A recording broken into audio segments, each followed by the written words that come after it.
JP English गुरु के एक और एपिसोड में आप सबका स्वागत है। मेरा नाम है ज्योति प्रकाश और आज हम बात करने वाले हैं सेंटेंस इंप्रूवमेंट क्वेश्चंस की।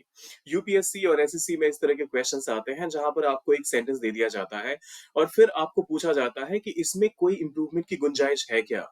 अगर आपको लगता है कि ये सेंटेंस पूरी तरह से सही है तो इसके लिए नो इंप्रूवमेंट का एक ऑप्शन रहेगा, और अगर आपको लगता है कि नहीं, कुछ मॉडिफिकेशन की जरूरत है, अदरवाइज ये सेंटेंस अभी गलत है, तो फिर आपको वो बताना है कि एरर है कहां पर और उसका करेक्ट वर्जन, सॉरी, एरर तो बता दिया जाएगा लेकिन उसका करेक्ट वर्जन क्या होना चाहिए वो आपको बताना है। जैसे इस वाले सेंटेंस में देखिए, we are planning a trip between the next month, और यहाँ पर अंडरलाइन और बोल्ड करके मैंने लिखा हुआ है बिटवीन द नेक्स्ट मंथ। मतलब ये कि क्या आपको लगता है कि इस वाले सेंटेंस में कोई प्रॉब्लम है, इस वाले पार्ट में कोई प्रॉब्लम है, क्योंकि we are planning a trip, इसमें तो कोई प्रॉब्लम नहीं है फॉर श्योर।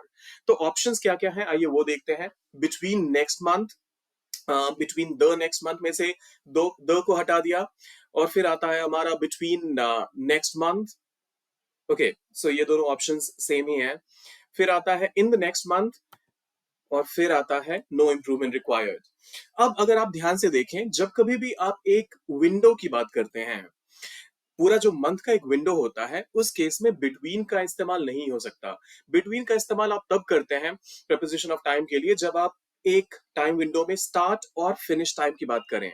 अब क्योंकि हमने यहाँ पर मंथ वर्ड का इस्तेमाल किया हुआ है, तो यहाँ पर बिटवीन फर्स्ट एंड 30th अगर लिखा होता तो फिर तो ये सही होता, between first and 30th of February, उस केस में तो ये सही रहता।